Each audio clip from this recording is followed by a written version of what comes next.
Akhil Bharatiya member मुख्यमंत्री जी के सलाहकार आदरणीय विनोद वर्मा जी, इस पत्रकार वार्ता में उपस्थित प्रदेश कांग्रेस के वरिष्ठ प्रवक्ता भाई आरपी सिंह जी, भाई धनंजय ठाकुर जी, आदरणीय सुरेंद्र वर्मा जी, एआईसीसी के सोशल मीडिया के कोऑर्डिनेटर भाई आयुष पांडे जी, आप सबका स्वागत, अभिनंदन।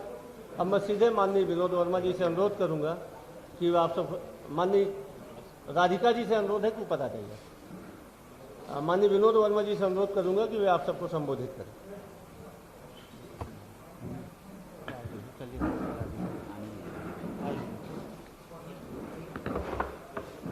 नहीं, आप बैठो ना, वहीं बैठेंगे आप वहीं बैठेंगे।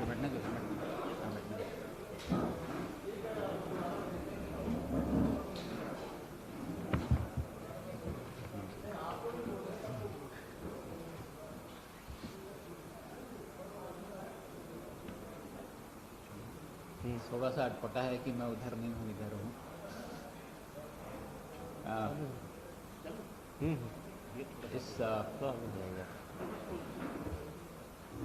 इस पत्रवार्ता में मेरे साथ मौजूद संचार विभाग के प्रमुख सुशील आनंद जी और हमारी एआईसीसी की राष्ट्रीय प्रवक्ता राधिका खेरा जी, आरपी सिंह जी, धनंजय भाई, सुरेंद्र जी और आयुष, सोशल मीडिया के राष्ट्रीय कोऑर्डिनेटर जो हैं आयुष पांडे जी, और आप सब पत्रकार साथियों, सबका स्वागत है। विषय आपको पता है।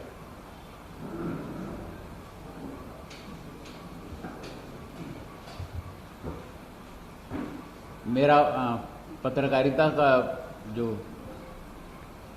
पेशेवर जीवन है वो बहुत बड़ा है और उसकी तुलना में राजनीतिक जीवन थोड़ा छोटा है, पर मैं आपको ये कहना चाहता हूँ कि मेरे घर में जो धूल है वो भी मेरे ही पैर की है। अगर उसमें कुछ और शामिल है तो आप जैसे मित्रों के घराने से जो धूल आती वही होगी। उसके अलावा मेरे पास कुछ भी नहीं है इस तरह का जिस पे आप शक कर सकें। और मेरे घर में कल डकैती हुई है, लूट हुई है, रहजनी हुई है,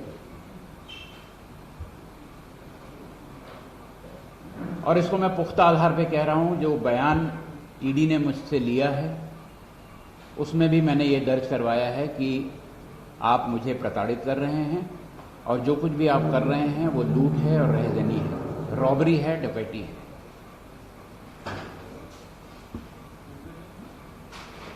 जितना सोना मेरे घर में मिला वो 2005 से 2005 में मैंने पहली बार सोना खरीदा था। मैं खरीदने लायक तभी हो पाया था। और 2005 से 2023 तक जितना भी सोना खरीदा उसका एक एक का बिल मैंने प्रोड्यूस किया है। एक एक बिल, सिर्फ एक गहने को छोड़कर जो मेरी पत्नी को उसकी शादी में मिला था उसका बिल मेरे पास नहीं था। उसके अलावा पूरा बिल मैंने प्रोड्यूस किया। उसके अलावा 6 अतिरिक्त बिल मैंने दिए। जो शादियों में भांजे की शादी हुई तो उसकी बहू को देने के लिए जो गहना खरीदा, और किसी भतीजे की शादी हुई तो उसके यहाँ देने के लिए जो सोना खरीदा उसका बिल दिया। इसके बावजूद ईडी सारा गहना जब्त करके ले गई कि आप इसका पुख्ता सबूत नहीं दे रहे हैं कि ये गहना कहां से खरीदा। पूरा बिल मैंने प्रोड्यूस किया, और वो जो बिल प्रोड्यूस किया है तो ये जो कागज उन्होंने मुझे जाते हुए दिया है उस कागज में पूरे का विवरण है।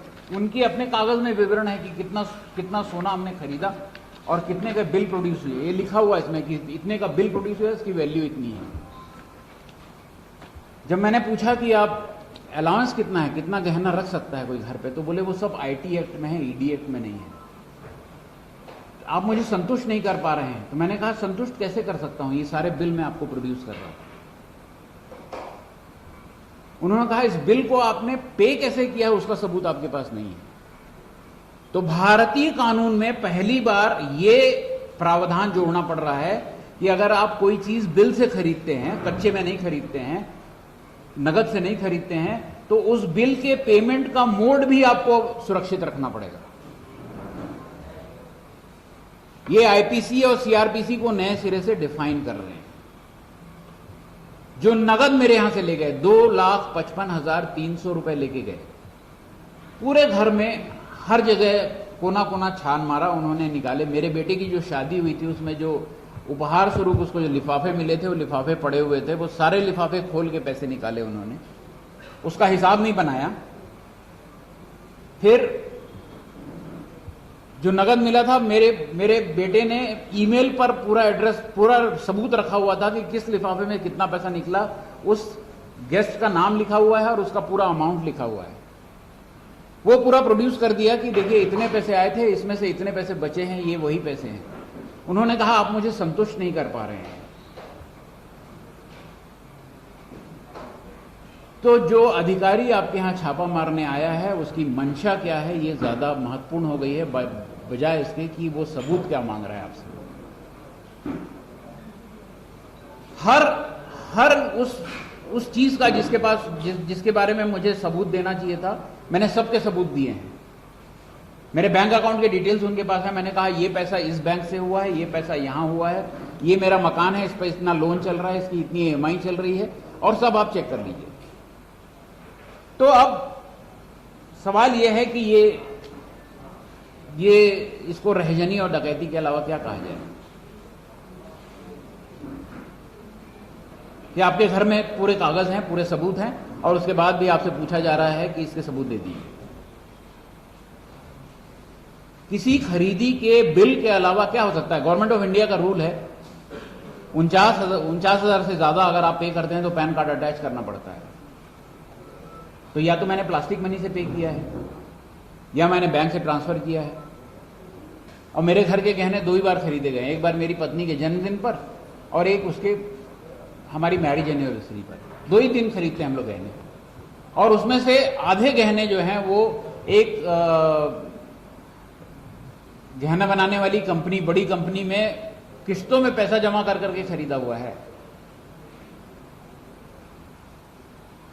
बोले ये बर्डन ऑफ प्रूफ आपका है, आपने कैसे खरीदा या आप लेके आइए। और इसका आधार क्या है, इस छापे का आधार क्या है? इस छापे का आधार मैं बताता हूं आपको।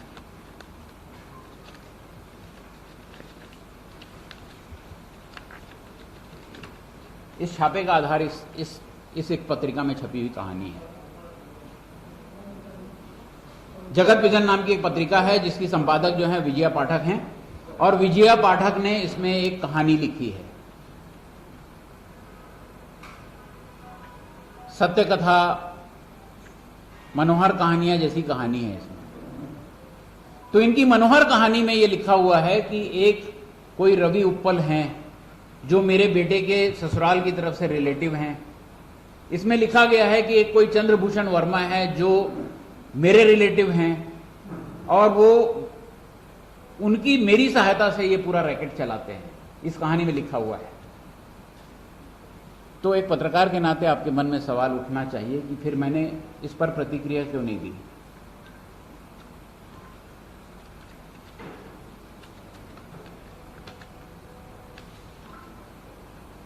इक्कीस दिसंबर 2022 को दुर्ग पुलिस अधीक्षक, IG पुलिस दुर्ग और DGP तीनों को मैंने लिखित शिकायत दी है इस पत्रिका की कॉपी लगाकर कि ये पत्रिका ऊल जलूल कुछ भी लिख रही है जिसका कोई आधार नहीं है। पर ऐसा लगता है, ऐसा प्रतीत होता है कि इनके पास बहुत सारे सबूत इस कहानी के हैं, तो इनको बुला के जांच की जाए और इसमें मेरी भूमिका की भी जांच की जाए। इसकी अंतिम पंक्ति मैं पढ़ के सुनाता हूं। एक जिम्मेदार नागरिक होने के नाते मैं पुलिस की जांच में पूर्ण सहयोग करने के लिए को सहर्ष तैयार हूं, और जब भी आवश्यक होगी मैं जांच टीम के सवालों का जवाब देने के लिए प्रस्तुत हो जाऊंगा।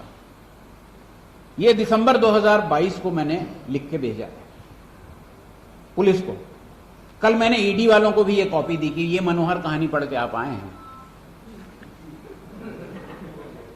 ये जो माननीय पत्रकार हैं, इसके बारे में छत्तीसगढ़ में किसी को बताने की जरूरत नहीं है कि ये कौन है, इनका क्या चरित्र है, इनकी क्या पत्रकारिता है, इनकी क्या पृष्ठभूमि है, किसी को बताने की जरूरत नहीं है। इनके खिलाफ मैं पर्याप्त कानूनी मुकदमे करने वाला हूं, पर्याप्त कानूनी कार्रवाई करने वाला हूं, जिसकी शुरुआत मैं कर चुका हूं। आने वाले दिनों में मैं आप लोगों के लिए उपलब्ध रहूंगा और मैं बताता रहूंगा आपको कि मैं क्या कानूनी कार्रवाई करने वाला हूं। अब सवाल यह है कि इसका आधार अगर यही है तो इनको सबूत लेके आना चाहिए। चंद्रभूषण वर्मा मेरा रिलेटिव नहीं है, दूर दूर तक मेरा रिलेटिव नहीं है, मुख्यमंत्री जी का रिलेटिव नहीं है। वो पुलिस डिपार्टमेंट में है। मेरी एक बार मुलाकात हुई है 2.5 साल पहले, और वो मैंने उनको बुलवाया था ये कहने के लिए कि मेरा नाम लेकर अगर तुम कहीं पर कुछ बात करते हो तो मैं तुमको नौकरी से भी हटवाऊंगा और जेल भी भिजवाऊंगा, मैं मुकदमा दायर करूंगा तुम्हारे खिलाफ। उसके बाद से मेरे दफ्तर में वो आया नहीं है। तो उसकी जो भी भूमिका इस सट्टेबाजी में है, महादेव ऐप में है, उसकी पहले जांच कर लेते, तहकीकात कर लेते, उसके बाद आते। तो ईडी तो इन दिनों इस तरह हो गई है कि कोई कहे कि आपका कान कौवा ले गया है तो कौवे के पीछे भागने लगेंगे। कान टटोल के देखने की स्थिति में है नहीं, क्योंकि उनकी बुद्धि जो है वो कहीं और से संचालित होती है। छापे के दौरान जो बातें हमारी हुई हैं,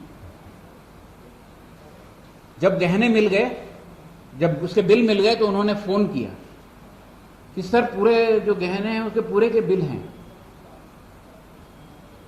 तो कुछ उधर की आवाज तो मैं सुन नहीं सकता था, उधर की आवाज में कहा कि कुछ कहा होगा। उन्होंने कहा पर सर पूरे के बिल हैं, एक्स्ट्रा बिल भी हैं जिसके गहने अभी नहीं है पर ये दिखा देंगे बोल रहे हैं, अलग अलग जगह गिफ्ट में दिए हुए हैं या बहू के मायके में रखे हुए हैं। तो वहां से निर्देश जो आया, उन्होंने जी सर जी सर जी सर कहा और कहा सर मैं इसको सीज करूंगा। तो जो जांच अधिकारी आपके आ रहा है, जो छापा डालने आ रहा है, वो दरअसल खुद ये फैसले नहीं ले रहा है। तो ये फैसले कहां हो रहे हैं, इसका आधार क्या है? या इस पत्रिका में छपी हुई कहानी है, या एक पुलिस वाले का बयान है, या एक गृह मंत्री का सपना है कि किसी तरह जो है इस सरकार में जो लोग भी, इस कांग्रेस पार्टी में जो लोग भी चुनाव के दृष्टि से काम कर रहे हैं, मुख्यमंत्री के इर्द काम कर रहे हैं, कांग्रेस पार्टी के साथ काम कर रहे हैं, उनकी प्रशिक्षण से लेकर चुनावी रणनीति तक काम कर रहे हैं, उन सब लोगों को किसी न किसी तरह से हाशिए पे डाल दिया जाए, जेल में डाल दिया जाए, किनारे कर दिया जाए। या ये एक प्रधानमंत्री की तानाशाही है, एकदम परफेक्ट तानाशाह की तरह जो है वो काम करता है, जिसमें अपने सारे प्रतिद्वंदियों को रौंद दो, कुचल दो, मार दो, जेल में भर दो। विपक्ष नाम का कोई संस्था बचे ही मत, विपक्ष नाम की। इसके अलावा कोई चीज हो नहीं सकती। कोई भी जांच एजेंसी अगर कहीं कार्रवाई करने जाती है तो एक आधार लेकर जाती है। कल मैं बार बार उनसे पूछता रहा कि क्या आधार है बता दीजिए, इस मनोहर कहानी के अलावा, इस सत्य कथा के अलावा तथाकथित। उनके पास कोई जवाब नहीं था। बोले ये हम आपको नहीं बता सकते। और क्यों करना चाहते हैं? आप सब जानकार समझदार पत्रकार हैं, आप जमीन पर रहते हैं, आपको पता है कि यहाँ की राजनीतिक परिस्थितियाँ कैसी हैं और आने वाले चुनाव में परिणाम क्या आने वाले हैं। इन चुनावों के परिणाम को जनता के वोट से बदलने की बजाय भारतीय जनता पार्टी और उनके नेता अन्यान्य तरीकों से बदलने की कोशिश कर रहे हैं।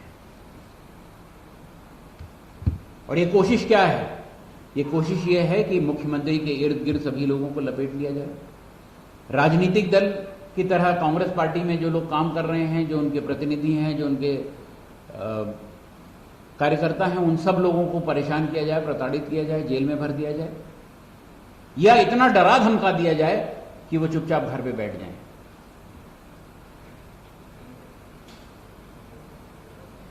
और सवाल यह है कि मनी लॉन्ड्रिंग की ये जांच करना चाहते हैं, सट्टेबाजी की जांच करना चाहते हैं। ये बहुत स्वागत योग्य का कदम है। छत्तीसगढ़ पुलिस भी जांच कर रही महादेव ऐप की, बहुत लोगों को गिरफ्तार किया है। और पहले हम लोग प्रेस कॉन्फ्रेंस कर चुके हैं कि जब छत्तीसगढ़ की पुलिस यूपी में जाती है गिरफ्तार करने के लिए, तो यूपी पुलिस जो है छत्तीसगढ़ पुलिस पर कार्रवाई करती है कि ये सट्टेबाजों को मत पकड़ो।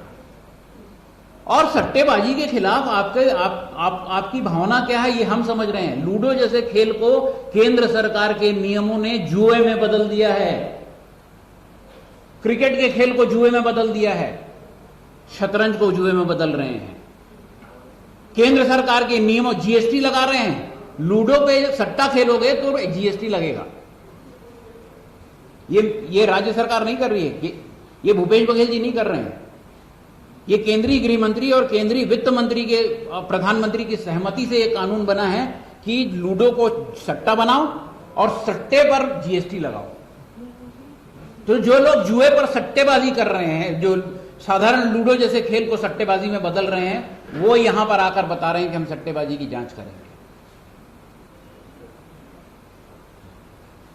इससे ज्यादा दोहरे चरित्र का कोई और उदाहरण नहीं हो सकता। तो दरअसल भारतीय जनता पार्टी का राज्य नेतृत्व और राष्ट्रीय नेतृत्व दोनों इन केंद्रीय एजेंसियों के भरोसे चुनाव लड़ना चाहती हैं, चाहे वो ईडी हो कि आईटी हो कि सीबीआई हो, उन्हीं के भरोसे चुनाव लड़ना चाहते हैं। कल जो कार्रवाई मेरे घर पर हुई है, मुझे बहुत खुशी होगी कि मेरे खिलाफ कोई सबूत ले आएंगे। मुझे गलत साबित कर दें, मुझे ये साबित कर दें कि मेरे पास किसी भी रास्ते से, किसी भी तरीके से, किसी व्यक्ति के जरिए एक अठन्नी भी आई है। मैं अठन्नी की बात कर रहा हूं। जो सीबीआई के जो कल बयान रिलीज जारी हुआ है उसमें 65 करोड़ रुपए की बात है। मैं 65 करोड़ रुपए में से एक अठन्नी की बात कर रहा हूं कि एक अठन्नी भी मेरे पास आई हो और बता दें ये। तो साथियों, मैंने बात अपनी शुरू की थी कि मेरे घर की धूल भी मेरे पैर की है, मेहनत की कमाई से निकली है। मेरे घर में 6 मेंबर हैं और 6 के 6 अर्निंग हैं। मेरी माँ जो है उसको मेरे पिताजी की पेंशन आधी मिलती है।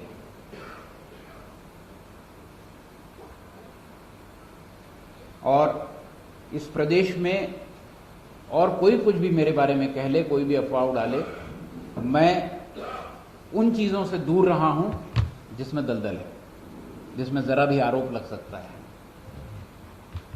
माननीय मुख्यमंत्री जी ने मुझे अपना सलाहकार बनाया तो ये मेरा दायित्व भी था और मैं अपना कर्तव्य भी समझता हूं कि मैं उनकी छवि पर दाग ना लगने दूं। मेरे किसी काम से उनकी छवि पर दाग न लगे, सरकार की छवि पर दाग न लगे, कांग्रेस पार्टी पर दाग न लगे। मैं एआईसीसी मेंबर हूं, भारतीय राष्ट्रीय कांग्रेस का प्रतिनिधि हूं और उस नाते भी मैं जिम्मेदारी से कह रहा हूं कि मेरे किसी कृत्य से, किसी काम से पार्टी की छवि पर, सरकार की छवि पर मैं दाग नहीं लगने दूंगा। पिछली बार भी कोशिश हुई थी चुनाव से पहले, मुझे गिरफ्तार भी किया गया था, मामला दर्ज किया गया था ब्लैकमेलिंग का। मामला सीबीआई को गया, सीबीआई ने भरपूर कोशिश कर ली, आके ये बोलते रहे कि आप उनका नाम ले लो, उनका नाम ले लो, उनका नाम ले लो। जब मैंने कहा कि मैं किसी का नाम नहीं लेने वाला हूं क्योंकि मुझे पता है कि सीडी किसने बनवाई है, रमन सिंह ने बनवाई है। उनके ओएसडी सीडी देखने गए थे, ये सब सबूत मैंने दे दिया, हवाई जहाज का टिकट दे दिया, डिटेल दे दिया। तो आखिर में जो चालान प्रस्तुत हुआ, पता नहीं आपकी जानकारी में है कि नहीं है, याद है कि नहीं है, जो चालान प्रस्तुत हुआ उसमें वो धारा हट गई ब्लैकमेलिंग की जिसके तहत मुझे जेल में रखा था।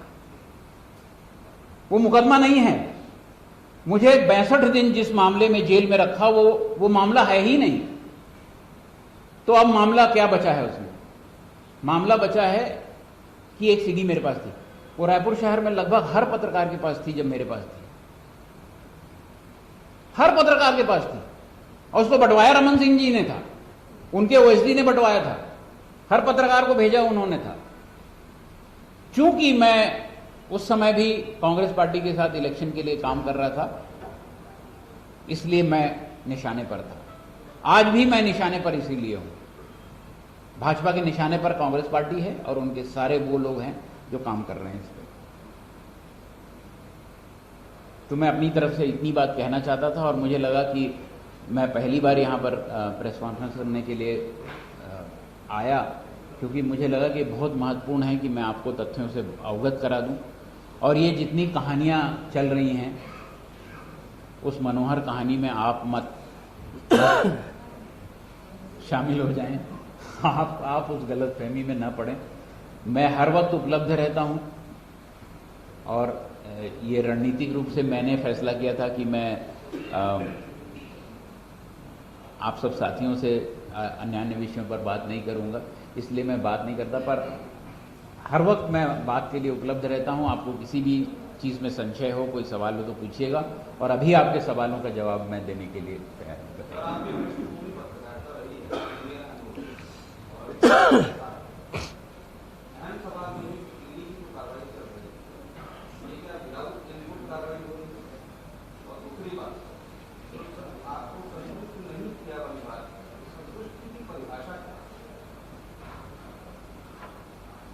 इनपुट तो है, यही अगला इनपुट है उनके पास, यही अकेला इनपुट है। दूसरा एक वो पुलिस वाले का बयान है। सुप्रीम कोर्ट का फैसला है कि किसी एक व्यक्ति के बयान पर, किसी एक व्यक्ति के डायरी में दर्ज बातों से किसी व्यक्ति को अभियुक्त नहीं बनाया जा सकता। तो ये इस इनपुट के आधार पर अगर वो आए हैं, मुझे बहुत खुशी होगी। मैं आपसे बिल्कुल सहमत हूं कि उनके पास इनपुट है तो वो जाहिर करें कि क्या इनपुट है। अवधेश जी, कुछ तो वो जाहिर करेंगे। दूसरा, संतुष्ट करने की बात। संतुष्ट करने की बात यह है कि आपने कहा कि हम मनी लॉन्ड्रिंग की जांच के लिए आए हैं, तो अगर मैं ऐसी कोई सबूत नहीं दे पाऊं आपको जो पोजीशन में मेरे है, कोई मकान है, कोई जमीन है, कोई गहना है, कोई रुपया है, और उसके सबूत ना दे पाऊं, तब तो आप ले जाइए। पर मैं जब आपको सबूत दे रहा हूं और उसके बाद भी आप सीज कर रहे हैं उसको, अगर आप जब्त कर रहे हैं, तो मैं आपसे पूछूंगा कि मुझे संतुष्ट तो कर दीजिए कि आपका आधार क्या है इसको करने का। मैं पत्रकार हूं, मैं कानून का ज्ञाता नहीं हूं, पर इतनी सामान्य समझ भी मेरी कानून की है जो ये कहती है कि अगर मैं सबूत दे रहा हूं आपको, तो आप इसको सीज नहीं कर सकते। अवधेश जी, सर ऐसे आधे दर्जन मामले हैं, डायर शेयर करें, आपकी सीट की भी लगभग यही कहानी है कि उन्होंने भी सारे दस्तावेज दिए लेकिन सीज कर दिया। आधा दर्जन उदाहरण आप लोगों के सामने है, 22 साल है, कैसे लड़ेंगे इन ताकतों से, क्या करेंगे?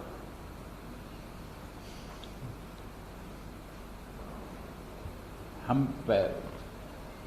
वो शेर है, जब दो मुकाबिल हो तो अखबार निकालो, तो ये पत्रकारों के लिए था। और राजनीतिक दलों के लिए तो यही है कि हम अपना सवाल लेके तो हम जनता के बीच जाएंगे, हम अपनी शिकायतें लेके जनता के बीच जाएंगे कि अब जो है वो सारे तंत्र इतने बहरे हो चुके हैं कि हमारी आवाज़ वहाँ तक नहीं पहुँचेगी। हमारा पूरा विश्वास जनता पर है और हमको पूरा भरोसा इस बात पर है कि हम जो बात कहेंगे वो जनता समझती है, वो जनता समझेगी। वो जनता दिसंबर 2018 में भी समझ चुकी थी, वो आज भी समझेगी। तो हमारा रास्ता तो सड़क ही है, हमारा रास्ता तो मतदान ही है।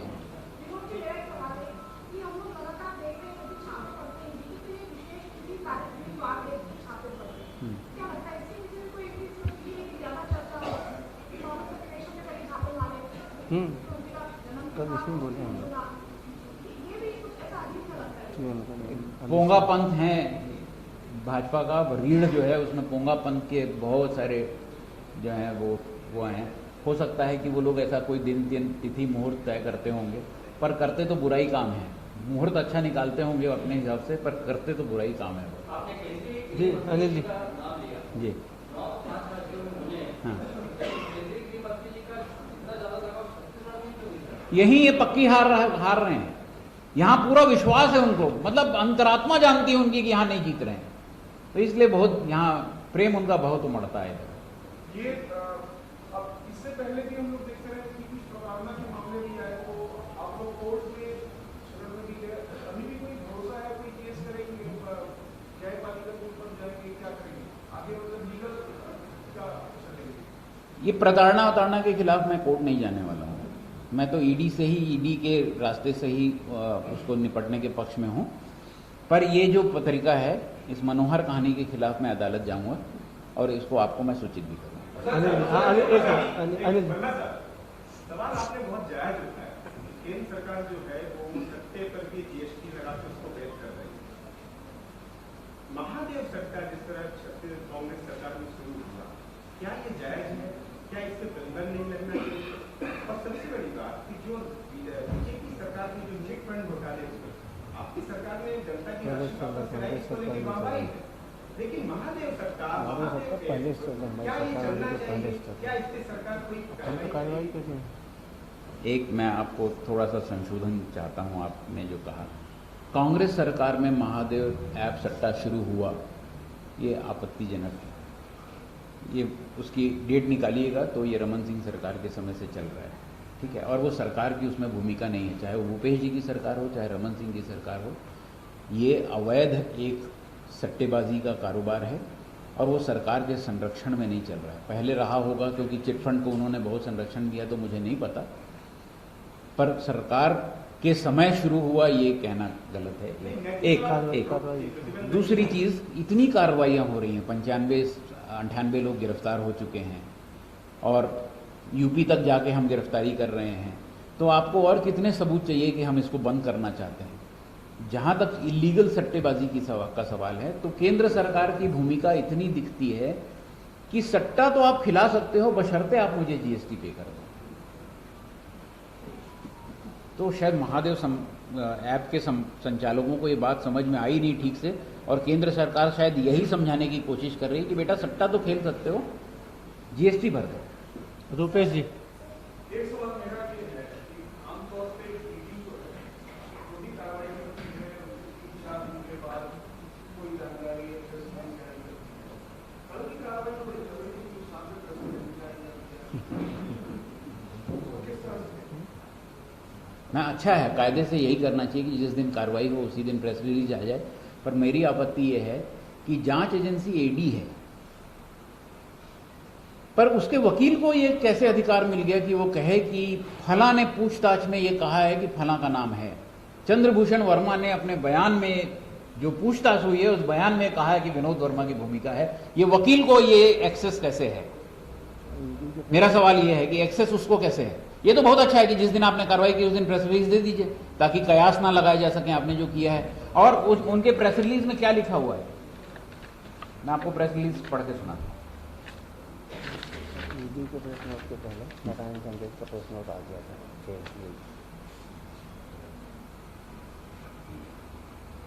Although ASI Chandrabhushan Verma is not very senior officer in police hierarchy, but though his relationship with Vinod Verma, political advisor to CM, and with help of money power received from kickbacks sent to Ravi Uppal in Dubai, he has managed to influence senior officers.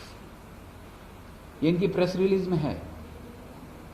मैं ED से और केंद्र सरकार के गृह मंत्रालय से दोनों से ये पूछना चाहता हूं कि सीबी वर्मा और मेरे बीच संबंध स्थापित करने के लिए उनके पास क्या सबूत हैं?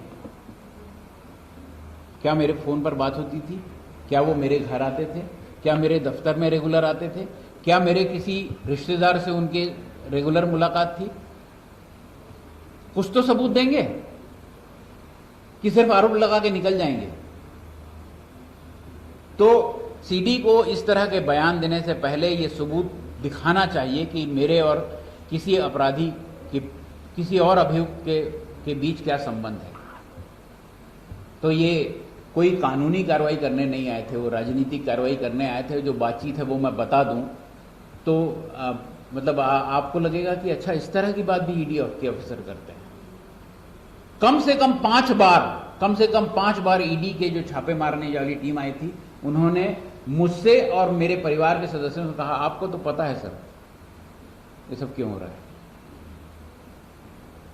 अगर आप मेरे पास मनी लॉन्ड्रिंग का केस की जांच करने के लिए आए हैं, छापे मार रहे हैं और मुझसे कह रहे हैं आपको तो पता है सर क्यों हो रहा है, व्हाट डज इट मीन? क्या कहता है ये? और मुझे क्या समझना चाहिए और आप क्या समझते हैं? आपको तो पता है सर क्यों हो रहा है। There is no charge sheet. There is press release only. I'm just saying they have to produce a proof that I have a relationship with somebody they caught and they have recorded a statement, if they can corroborate that statement, they have to have some physical proof also. The proof of burden is on them. That they have to produce some kind of proof that I have a relationship with certain people. And what is the way of producing the proof? They know it better. They are the investigating agency, I am not. Devvrat जी, आपका हो गया सवाल। देवव्रत जी, जिस तरह से आपके संबंध बताए गए हैं प्रेस रिलीज में चंद्रभूषण वर्मा से, चंद्रभूषण वर्मा से क्या आपकी कोई दुश्मनी नहीं क्योंकि अभी उसका नाम लिया जब ईडी ने प्रेशराइज किया होगा आपका? मतलब आपका ही नाम क्यों लिया? आप सवाल सही कर रहे हैं, गलत व्यक्ति से कर रहे हैं। चंद्रभूषण जो बात चंद्रभूषण वर्मा से पूछनी चाहिए, मुझसे क्यों पूछ रहे हैं? मुझसे क्यों पूछ रहे हैं? अरे मेरा राजनीतिक सलाहकार हूं मैं, सर्वज्ञाता नहीं हूं भाई। मोर मूड में देवता नहीं खेलते। आगे भी जाना हो गया मैम, सवाल तो हो गया आपका। इतनी जल्दी में है कि इनकी प्रेस रिलीज से पहले न चंदेल जी की प्रेस रिलीज आ जाती है, यही लिखते हुए। हाँ, ये क्या है? हाँ बताइए सर, बताइए होता जी। ये पहले खुलना पे आए, फिर शराब पे आए, फिर सट्टा पे आए। क्या सरकार की चरित्र हनन करने के लिए वो ये सारे चीजों पे आपकी सरकार को इन्वॉल्वमेंट होने की ये ईडी या बीजेपी साजिश कर रही है, क्या कोशिश कर रही है? अभी भी शंका है। मतलब आपको अभी भी शंका है तो मुझे चलिए आगे का मेरा सवाल है, इसका मतलब है ये सत्ता के बाद क्या एलिगेशन लग सकता है नीचे गिर के? मैं कौन से कपड़े पहनता हूँ, कौन सी सब्जी खाता हूँ, इस पे भी आ सकते हैं वो। पहले आ चुके हैं। आखिरी सवाल अंकुश, आखिरी सवाल, आखिरी सवाल अंकुश, मुझे जाना है तो आप सबको भी जाना है।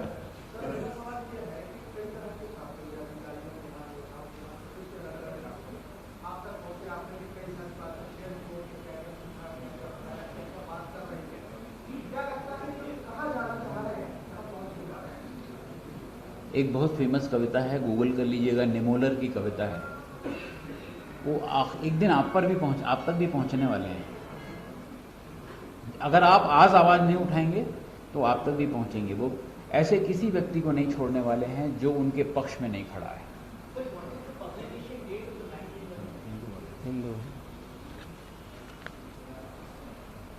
It is October 2022. October. During that period, I was in Himachal in election. When I came back, this magazine was shown to me by my wife. Then I started inquiring about it, and in December I filed the complaint. Thank you very much. ठीक, धन्यवाद। Thank you very much. Thank you.